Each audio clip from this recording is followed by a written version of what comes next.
Je vous souhaite à tous un très bon lundi, un très bon début de semaine. Pour ceux qui regardent ce podcast un peu n'importe comment, bonne journée à vous, peu importe quand est-ce que vous le regardez. Aujourd'hui, j'ai envie qu'on parle d'un sujet qui, je ne sais pas pourquoi, ça a toujours fait partie de ma vie. Ça a toujours été quelque chose de très, vous allez le voir, hein, mais je suis très tout blanc, tout noir. Chez moi, il n'y a pas trop de gris, il y a beaucoup de logique, etc. Bref. Et aujourd'hui, j'ai envie qu'on parle des mauvaises décisions et du fait que, d'après moi, on n'a pas la vraie capacité, à part cas extrême, de prendre des mauvaises décisions. Je m'explique.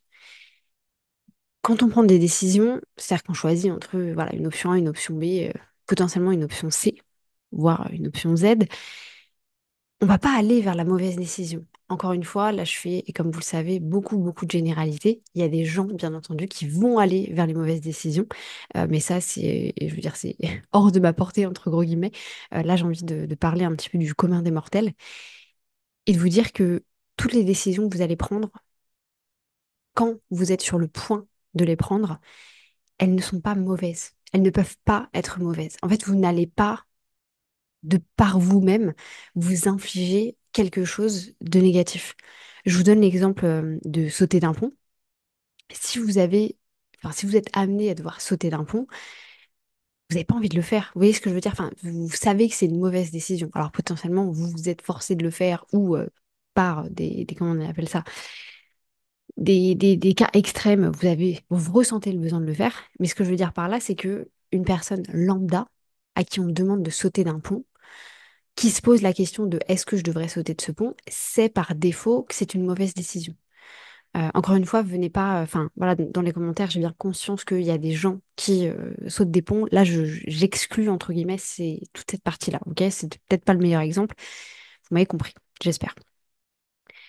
Donc revenons à ce que je disais, c'est qu'on peut pas prendre de mauvaises décisions. C'est-à-dire que quand vous allez prendre une décision, elle est censée être bonne pour vous.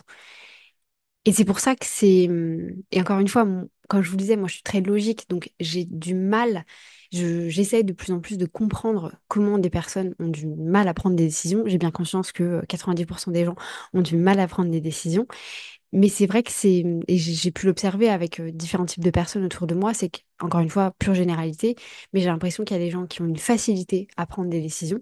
Ces gens-là n'ont pas peur de faire des erreurs, de prendre des risques, de se rendre compte que leur décision était une mauvaise décision. Et c'est ça toute la logique. C'est une décision, quand vous la prenez, elle est forcément bonne dans 99% des cas. Et c'est sur le long terme que vous allez vous rendre compte si c'était une mauvaise ou une bonne décision. Ce qui veut dire qu'en fait, à l'instant où vous la prenez, si vous êtes déjà en train de réfléchir dans le futur, à 90 jours, à une année, ça n'a pas trop de sens. Parce que dans tous les cas, vous n'aurez pas la réponse là tout de suite. En fait, ça va pas vous venir un matin en mode oui, cette décision-là, c'est la bonne. Non, cette décision-là, il faut pas que je la prenne. Parce que à partir du moment où vous posez la question, c'est que potentiellement, c'est une bonne décision. Et tout ça, je vous l'explique aujourd'hui parce que je me suis retrouvée confrontée à quelqu'un récemment qui avait énormément de mal à prendre des décisions.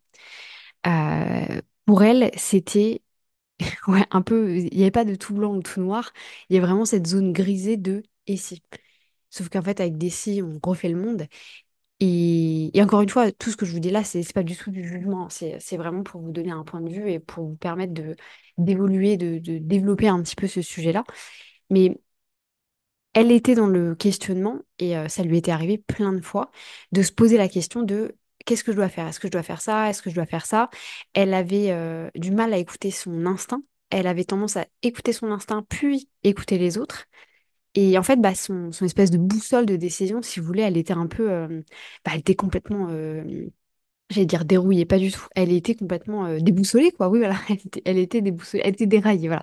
Elle était déraillée, ce qui veut dire que elle avait du mal, un petit peu comme, alors là je vais à l'extrême, hein, mais dire quelque chose qui est bien et quelque chose qui est pas bien, bah elle, dans ce tout blanc, tout gris, elle avait du mal avec ça. Et si on fait un peu le spectre de ces deux types de personnages, c'est qu'on va avoir justement ces gens qui sont dans l'incapacité de prendre des décisions. Et là, je parle en connaissance de cause, dans le sens où j'ai en particulier un de mes programmes en ligne qui est sur tout ce qui va être organisation, productivité, justement le fait de s'organiser pour être capable de prendre des décisions. Donc, c'est des gens auxquels je suis confrontée quotidiennement. Donc là, je vous parle pas juste de, oh oui, j'ai rencontré cette personne. Non, non, non, c'est un spectre de personnes que j'ai pu justement avoir autour de moi, que j'ai pu aider sur ce genre de choix. C'est aussi pour ça que je vous en parle aujourd'hui. Mais du coup, ce que je veux dire par là, c'est qu'on a ce spectre-là. Et à côté, on va avoir justement le spectre des gens qui n'ont... Alors, je ne dis pas que les gens qui prennent pas de décision n'ont pas peur de l'échec, ont peur de l'échec plutôt, mais peut-être un petit peu quand même, il y a ce côté de bah, pourquoi en fait? Qu'est-ce qui va faire que ça va rater? Qu'est-ce que ça va pas rater? Est-ce que c'est la décision que je vais prendre qui va avoir un impact?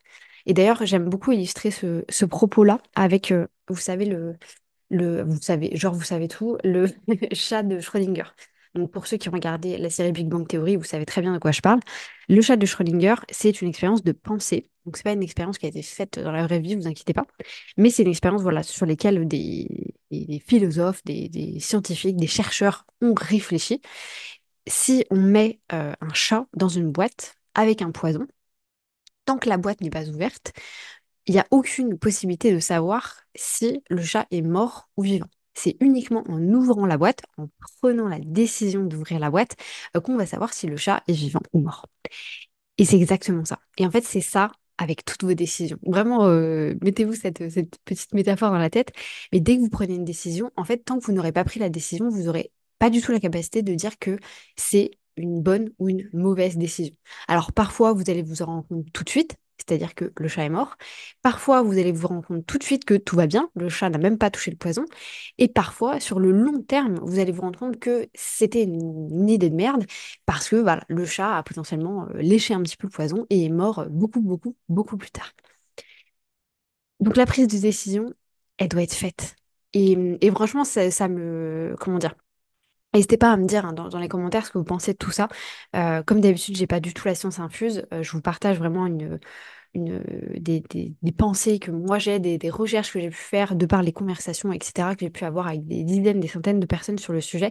Donc n'hésitez pas à me dire ce que vous pensez justement de tout ça. Si vous avez du mal à prendre des décisions, pourquoi est-ce que vous avez du mal à prendre des décisions? Et maintenant, j'ai envie de vous parler un petit peu de... Je fais ça comme si le podcast était organisé, alors que pas du tout, vous savez bien. Mais j'ai envie de vous parler de quoi moi j'arrive à prendre des décisions. Genre, c'est quoi le spectre un petit peu de mon individuel, de ma personnalité par rapport à ça. La première chose, c'est que dans 99% des cas, et c'est peut-être un peu frigide de dire ça, hein, mais pour moi, c'est soit tout blanc, soit tout noir. En fait, j'ai pas la sensation qu'il y a un truc au milieu. C'est vraiment, voilà, on prend telle décision ou telle décision.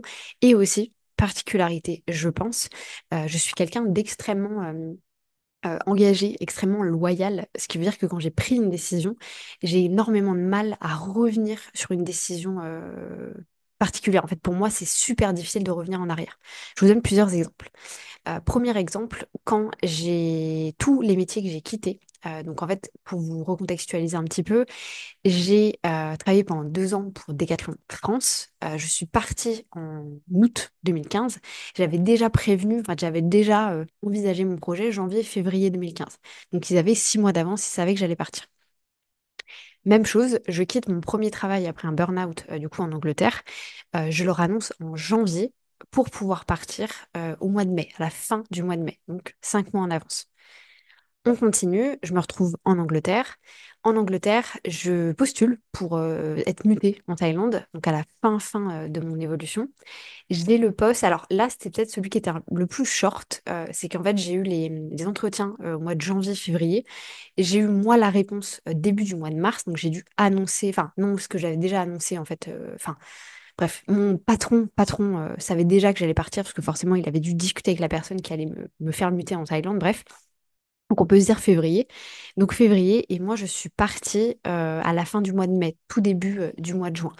Donc pareil, on a 3-4 mois de battement entre guillemets entre mon départ, etc. Et même chose quand j'ai quitté mon dernier poste, donc chez Decathlon ici en Thaïlande, où j'ai annoncé au mois de... Putain, c'était très très tôt. J'ai annoncé au mois de septembre pour pouvoir partir au mois de juin. C'était vraiment hyper en avance. En fait, il y avait un moment où, enfin bref, je suis dans une frustration. Je vous épargne les détails. Donc, tout ça pour vous dire que je suis quelqu'un d'extrêmement, extrêmement engagé. Dans beaucoup de choses que je vais avoir tendance à faire, j'ai cette sensation de, en fait, je peux pas revenir en arrière, entre gros guillemets. Pareil, je vous donne un exemple. Je sais pas si elle passera par ici, mais du coup, récemment, comme vous le savez peut-être si vous avez suivi les podcasts ou plutôt les vidéos un peu plus business, donc à l'instant T, je suis en Thaïlande. Il y a un an de ça, je ne vivais plus en Thaïlande, j'étais en France, je suis restée un an en France. Je suis restée cette année-là en France, on s'est vite rendu compte qu'on n'avait pas envie de rester. Je vous épargne les détails, on est allé en Roumanie en pensant qu'on allait aller en Roumanie, on hésitait à aller à Malte, finalement on s'est rendu compte qu'on allait revenir en Thaïlande. En décembre 2023, on vient du coup passer un mois en Thaïlande, donc Noël, le Nouvel An et tout. Et en fait, de là, on se rend compte que c'est ici qu'on a envie de vivre. Et pour des raisons qui nous sont personnelles, mon mec décide de rester ici. Et moi, en fait, bah, il fallait bien que quelqu'un aille faire le déménagement. Donc, je décide de rentrer en France, d'aller faire le déménagement. Et en fait, il y avait un élément en supplémentaire qui faisait que on a dû être séparés pendant 3 mois. Et cet élément, et encore une fois, si jamais elle passe par là, sache que voilà, c'est juste une, comment dire, c'est quelque chose qui moi me touche, mais voilà, je l'ai pas du tout fait en comment dire, c'est pas du tout négatif, c'est ça que j'ai envie de dire. Voilà, bref. Donc j'avais une de mes meilleures copines en fait qui se mariait à la fin du mois de mars. Et bah, il fallait que je sois là. J'avais dit que je serais là. Donc, je me suis imposée de rester 3 mois en France, donc quasiment tout la fin du mois de janvier, février et mars, donc 2 mois et demi en réalité, parce que j'avais ce mariage fin mars. En réalité, j'aurais pu faire mon déménagement en 3 4 semaines et revenir en Thaïlande avec mon conjoint. J'ai fait le choix de rester en France parce que aussi j'avais pas envie de faire l'aller-retour, ça coûte de l'argent, etc. Bref, c'est pas très écolo. Donc j'ai fait le choix de rester parce que j'avais ce mariage. Et ensuite, je suis complètement partie. Parce que j'étais hyper engagée. En fait, je me voyais pas du tout aller dire à quelqu'un, en fait, je vais pas venir à ton mariage, tu m'as invité, mais voilà, j'ai des trucs plus importants. Enfin, bref, encore une fois, ça, c'est vraiment un de mes choix. Mais ce que je veux vous dire par là, c'est que, voilà, c'est vraiment tout blanc ou tout noir pour moi. Et c'est, je pense, une des capacités qui me permet aussi d'arriver à beaucoup prendre de décisions. L'autre chose, c'est que j'ai pas du tout peur de l'échec. En fait, quand j'ai débarqué chez Decathlon, moi j'ai eu, bah, j'avais pas, enfin si j'avais une expérience que j'avais déjà travaillé chez Ikea. Pour la petite histoire, je vendais des hot dogs chez Ikea. Donc vous savez, après les caisses, je fais ça pendant un an, pendant que j'étais en transition entre mon BTS que j'ai arrêté et avant d'aller en école de commerce.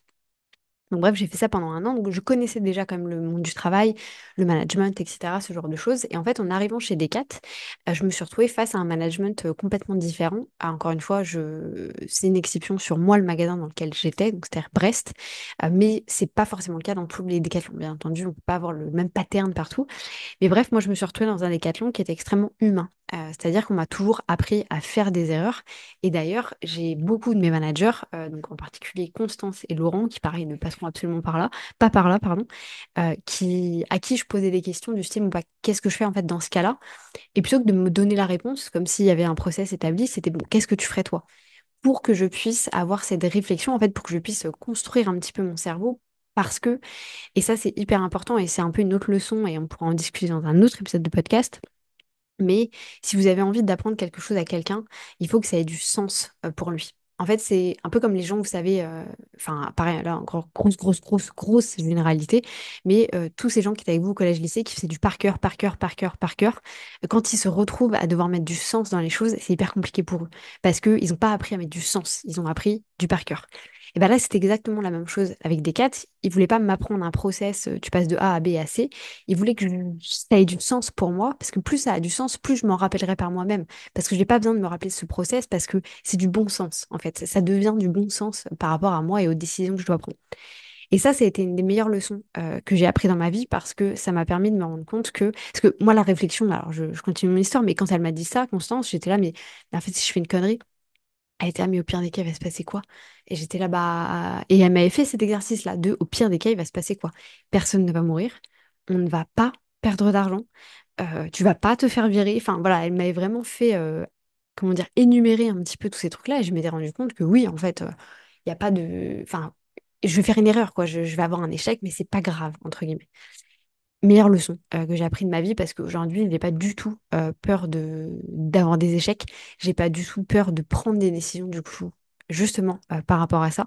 Et d'ailleurs, c'est un truc que je vous amène à faire, que j'ai d'ailleurs un petit peu fait avec la personne dont je vous parlais au début du podcast, où on a discuté de ce truc de mais en fait, il se passe quoi dans le pire des cas? Genre par rapport à la décision que tu as envie de prendre, qu'est-ce qui se passe au niveau financier, qu'est-ce qui se passe au niveau personnel, qu'est-ce qui se passe au niveau de ton travail, enfin, et vraiment, posez-vous ces questions quand c'est trop dur de prendre une décision, posez-vous ces questions-là.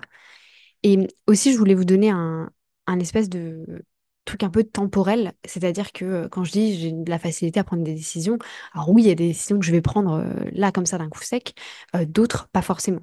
Et elles vont mettre plus de temps à venir, mais la décision sera prise. Je sais fondamentalement que la décision sera prise. Là, c'est plus pour les gens qui prennent jamais de décision, en fait, qui attendent presque qu'on prenne des décisions pour eux et qui sont toujours un peu dans ce truc de oui, bah non, non, moi je vais voir un petit peu ce qui se passe. Voilà, j'attends de voir ce que la situation, d'avoir un signe, entre gros guillemets. Et c'est vraiment ça, en fait, où est la problématique. Et après, je dis pas, hein, il y a des décisions qui interfèrent aussi avec des pairs. Et moi, j'ai des décisions comme ça aussi. Et là, bien entendu, vous êtes face à quelqu'un qui n'est pas capable de prendre des décisions. C'est aussi complètement difficile.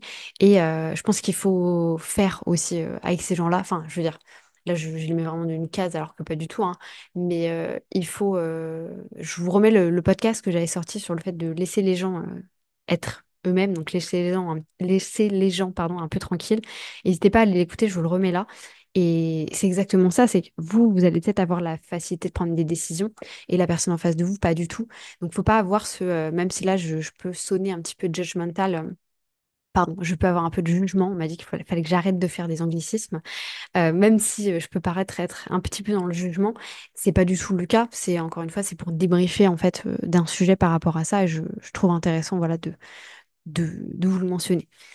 Euh, Quand j'ai fait les recherches un petit peu pour ce podcast, je me suis aussi, j'ai re-regardé trois de mes podcasts, dont un que je vous mets ici, qui est du coup sur les regrets et sur les remords. J'avais adoré faire ce podcast parce que c'était un podcast qui m'avait demandé beaucoup de recherches, beaucoup de réflexions, etc. Et en fait, c'est un podcast où je vous explique mon top 1. Bon, vous le verrez, je vous dis pas tout ici, mais mon top 1 remords, mon top 1 regrets, savoir que c'est pas du tout la même chose. En fait, les remords, ça va vraiment être comment dire, les remords, c'est ce que vous avez fait dans le passé. Donc, vous avez fait quelque chose et vous avez des remords parce que vous avez pris une mauvaise décision, par exemple. Alors que le regret, c'est justement par rapport à quelque chose qu'on n'a pas fait. Et vraiment, je vous invite à aller écouter cet épisode de podcast parce que justement, c'est, comment dire, je le découvre en même temps que vous. C'est qu'en fait, en faisant l'exercice, je me suis rendu compte que j'avais très peu de remords, mais beaucoup de regrets. Donc, j'avais très peu de choses que je regrettais d'avoir fait dans le passé. Par contre, j'avais beaucoup de choses que je regrettais de ne pas avoir fait dans le passé. Donc, peu de remords, mais beaucoup de regrets. Et ça, vraiment, c'est quelque chose qui était, ouais, je sais pas, c'est quelque chose qui m'avait apporté pas mal de réflexions. Bref. Une autre chose aussi que j'ai redécouvert dans un de ces épisodes de podcast, et ça a énormément de sens avec ce que pardon, je vous disais tout au début de ce podcast, c'était que les mauvais choix, un jour, étaient les bonnes décisions. Et ça, c'est tellement vrai. Encore une fois, là, je généralise un maximum. Bien entendu, il y a des gens pour qui c'est très difficile, qui vont avoir tendance à prendre des mauvaises décisions pour eux-mêmes, parce qu'il y a ce besoin de destruction, entre guillemets. Mais dans 99% des cas, avec une personne lambda, les choix que vous faites un jour étaient des bonnes décisions. Mauvais ou bons choix, ils étaient des bonnes décisions. Donc, n'ayez pas peur de prendre des décisions. Vraiment, allez-y, foncez. Faites cette petite liste de c'est quoi le pire des cas. Genre, si je prends cette décision-là, qu'est-ce qui va se passer au pire des cas? Pour terminer ce podcast, je voulais vous dire une petite phrase que j'avais notée et que je trouvais très intéressante, très pertinente. Vous n'avez aucune assurance qu'en faisant les choses, vous allez avancer. Donc, c'est-à-dire en prenant des décisions, vous n'avez aucune assurance. Enfin, on va pas vous dire, genre, si tu fais ça va fonctionner. Ça, c'est sûr à 100%. Par contre, vous pouvez être sûr à 100% que en ne les faisant pas, vous n'avancerez pas. Et ça vient d'un épisode, alors je sais pas si c'était un podcast, enfin bref, moi je l'ai vu en Reels en fait sur Instagram. Et ce Reels-là, c'était vraiment ça, où il expliquait que t'as beau suivre le plan, c'est pas parce que tu suis le plan que ça va fonctionner, mais par contre, si tu fais pas le plan, là tu es sûr que dans tous les cas, il va rien se passer, que tu n'avanceras pas, que tu resteras au même endroit et que les choses vont pas avancer. Donc là, je m'adresse à toutes ces personnes qui ont du mal à prendre des décisions, qui du coup se retrouvent dans la même situation depuis des mois, depuis des années, et qui en ont marre, tout simplement parce que ça joue sur nous, ça joue sur les autres, on culpabilise, il y a de la frustration, enfin, il y a plein de choses qui sont engendrées par rapport à ça. Voilà, vraiment, je vous le dis, c'est en faisant les choses que vous allez avancer. Il n'y a pas de bonnes ou de mauvaises décisions. Les mauvais choix, un jour, étaient des bonnes décisions. C'était Aude, je vous laisse là-dessus. J'espère que cet épisode vous aura plu. Si jamais vous voulez qu'on rediscute de sujets comme celui-ci, n'hésitez pas encore une fois à me le dire dans les commentaires. Moi, je vous laisse là-dessus. Je souhaite une bonne journée, une bonne matinée et une bonne soirée, peu importe quand est-ce que vous allez écouter cet épisode. Et je vous dis à bientôt pour un nouvel épisode.